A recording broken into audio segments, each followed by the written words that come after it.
పెళ్ళైనా పండగైనా వేడుక ఏదైనా పట్టుచీరల ప్రత్యేక వేదిక వారాహి సిల్క్స్. మావోయిస్టు అగ్రనేత మిసిర్ బెస్రా టార్గెట్గా సెర్చ్ ఆపరేషన్ కొనసాగుతోంది. జార్ఖండ్లోని పశ్చిమ సింగ్భూమ్ జిల్లా సారండా అటవీ ప్రాంతాల్లో భీకర ఎదురుకాల్పులు కొనసాగుతున్నట్లుగా తెలుస్తోంది. త్రుటిలో మావోయిస్టు అగ్రనేత మిసిర్ బెస్రా తప్పించుకున్నాడనేటువంటి సమాచారం కూడా ఉంది.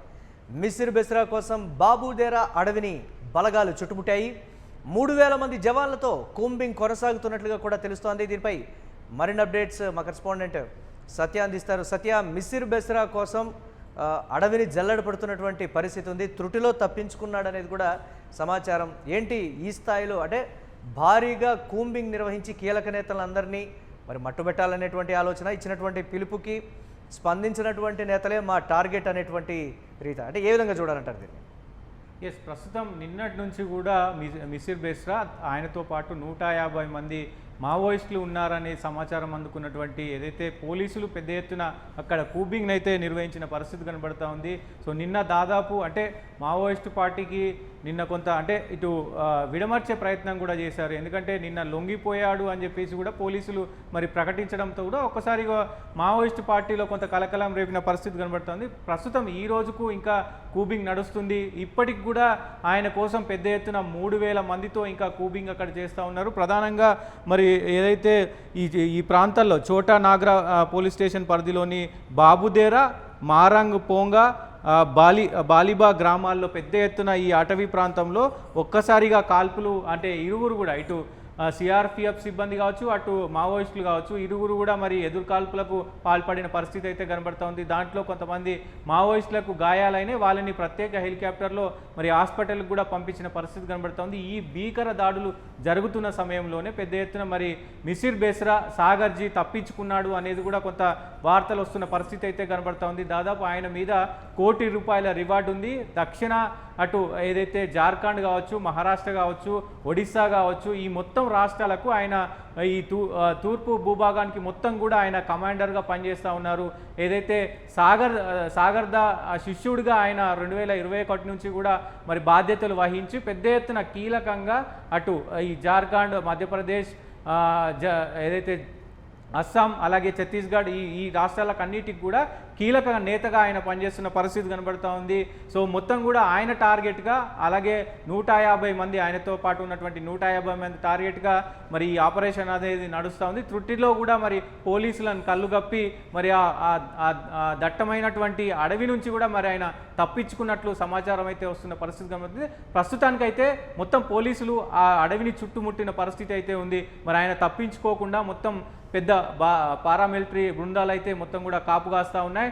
ఏ క్షణంలోనైనా మరి పట్టుబడతారా, లేకపోతే నిజంగానే ఆయన అడవి నుంచి తప్పించుకున్నాడా అనేది చూడాల్సిన అవసరం ఉంటుంది. దాంతోపాటు మురళి, ప్రధానంగా ఇక్కడ ఆ అడవికి సంబంధించి, ఎందుకంటే చాలా పెద్దగా ఉంటుంది అడవి, కొన్ని 100 కిలోమీటర్లలో మరి ఆ దట్టమైన అడవి ఉంటుంది. కాబట్టి అక్కడ అణువు ఈ మావోయిస్టు కావచ్చు, మొత్తం మావోయిస్టుకు సంబంధించినటువంటి బలగాలకు ఎక్కడ ఏముంటుంది, ఎక్కడ దాక్కోవాలి, నిజంగా అక్కడ దాక్కుంటే పోలీసులు కనిపెట్టలేరు అనే సమాచారం వాళ్ళ దగ్గర ఉంటుంది. కాబట్టి సో అడవి నుంచి తప్పించుకునే అవకాశం లేకున్నా కానీ వాళ్ళకు సంబంధించినటువంటి ఒక ప్రత్యేకమైనటువంటి స్థానాల్లో వాళ్ళు మరి దాగుండే అవకాశాలు కూడా ఖచ్చితంగా ఉన్నాయి. సో చూడాలి మరి పోలీసులు ఈ కూంబింగ్ ద్వారా మరి ఆయన ప్రజా సంఘాలు ఎన్కౌంటర్లను నిరసిస్తూ వారికి కొంచెం సమయం ఇవ్వాలని మేము పదే చెప్తూ ఉన్నాము.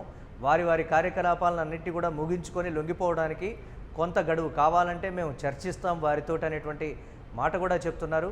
కానీ ఎందుకు ప్రభుత్వం ఈ అంశంలో వెనక్కు తగ్గడం లేదంటే ఇచ్చినటువంటి డెడ్లైన్ లోపల లొంగుబాట్లు జరగలేదనేటువంటి ఒక కారణమా, లేకపోతే ఇప్పటికీ కూడా మేము మావోయిస్టుల మీద పై చేయి సాధించలేకపోయాము అనేటువంటి కోణంలోనే ఈ కూంబింగ్ కావచ్చు, ఎన్కౌంటర్లు కావచ్చు జరుగుతున్నాయనేది ప్రజా సంఘాల వాదనగా వినిపిస్తుంది. ఏంటి దీనికి సంబంధించి ఎలా చూడాలంటారు? డెఫినెట్గా మీరు అన్నట్టు గతంలో ఆయన 10 రోజుల క్రితం కూడా మాట్లాడిన పరిస్థితి ఉంది. సో కొన్ని డిమాండ్స్ ప్రభుత్వం మీద పెట్టిన పరిస్థితి ఉంది. కానీ సానుకూలంగా స్పందించలేదు, సో కాబట్టే వీళ్ళు లొంగిపోలేదు అనేది కూడా స్పష్టంగా ఇక్కడ అర్థమవుతున్న పరిస్థితి అయితే కనబడతా ఉంది. నిన్న కూడా పోలీసులతో కొంత అంటే అటు సైడ్ నుంచినటువంటి ఏదైతే పోలీసులు ఉన్నారో వాళ్ళు మైక్లో అనౌన్స్ చేయడం జరిగింది. సో మీరందరూ కూడా లొంగిపోతే కనుక ప్రాణాలతో ఉంటారు, దాంతోపాటు మీకున్నటువంటి రివార్డ్స్ ఏవైతే ఉన్నాయో మీరు ఒకవేళ జనజీవన స్రవంతిలో కలిసిపోతే కనుక వాటికి సంబంధించినటువంటి హెల్త్ కార్డులు కావచ్చు ఇవన్నీ కూడా మేము ఇస్తామని చెప్పడం దాన్ని. కానీ సాగర్ ఏదైతే మరి సాగర్జీ మాత్రం ఖచ్చితంగా ఆయన కొన్ని డిమాండ్లు పెట్టాడు. ఆ డిమాండ్లు కనుక మీరు ఇవ్వకపోతే, ఆ డిమాండ్లకు ఒప్పుకోకపోతే ఖచ్చితంగా మేము లొంగిపోమంటూ కూడా మరి ఆయన చెప్పినట్టు తెలుస్తూ ఉంది. సో ఈ నేపథ్యంలోనే మళ్ళొక్కసారి అటు జవాన్లకు ఇటు మరి మావోయిస్టులకు కాల్పులు కూడా జరిగిన పరిస్థితి అయితే కనబడతా ఉంది. మరి పెద్ద ఎత్తున ఇంకా భీకరంగా అయితే మరి వాళ్ళని పట్టుకునే ప్రయత్నం సిఆర్పిఎఫ్ బృందాలు, కోబ్రా బృందాలు మొత్తం కూడా పారామిలిటరీ మరి పెద్ద ఎత్తున ఈ కూబింగ్ అనేది నిర్వహిస్తుంది. కాబట్టి అటు వాళ్ళు కూడా మావోయిస్టులు కూడా అదే రీతిలో వాళ్ళు కూడా స్పందిస్తూ ఉన్నారు, ఆ అటాక్ చేస్తూ ఉన్న పరిస్థితులు అయితే కనబడతా ఉంది. ఆపరేషన్ కగార్ ముగిసినప్పటికీ కూడా కొంత పోలీసులు అసహనంతో ఉన్నారు అనేది కూడా కొంత అర్థమవుతుంది. ఎందుకంటే ఒక డెడ్ లైన్ పెట్టినారు, ఆ డెడ్ లైన్కి లోపు మరి మొత్తం ఏదైతే మిషన్ ఉందో ఆపరేషన్ కగార్ ఉందో అది దాన్ని కంప్లీట్ చేయలేకపోయారు అనేది కొంత అసహనం ఉంది. ఎందుకంటే అమిత్ షా వచ్చి మరి పర్యటించిపోయిన పరిస్థితి అయితే ఉంది అక్కడ. సో ఇది కొంత మరి చూడాలి, ఇప్పుడు ఉన్నటువంటి సిచ్యువేషన్లో కనబడితే కాల్ చేసే పరిస్థితులు ఏమైనా ఉండబోతున్నాయా అనేది కూడా ప్రస్తుతం ఈ ఎస్కేప్ తర్వాత కూడా చూడాల్సిన అవసరం అయితే ఉంటుంది. Murali right, thanks for updates Satya. ఇక మావోయిస్ట్ అగ్రనేత మిసిర్ బెస్రా టార్గెట్గా సెర్చ్ ఆపరేషన్ అయితే కొనసాగుతోంది. జార్ఖండ్లోని పశ్చిమ సింగ్భూమ్ జిల్లా సారండా అటవీ ప్రాంతంలో భీకర ఎదురుకాల్పులు అయితే కొనసాగుతున్నాయి. మావోయిస్ట్ అగ్రనేత మిసిర్ బెస్రా త్రుటిలో తప్పించుకున్నాడని సమాచారం. మిసిర్ బెస్రా కోసం బాబుదేరా అడవిని బలగాలు చుట్టుముట్టాయి, గాలింపు చర్యలు చేపట్టాయి. దాదాపుగా 3000 మంది జవాన్లతో కూంబింగ్ కొనసాగుతోందంటే పరిస్థితి ఏ విధంగా ఉందో అర్థం చేసుకోవచ్చు.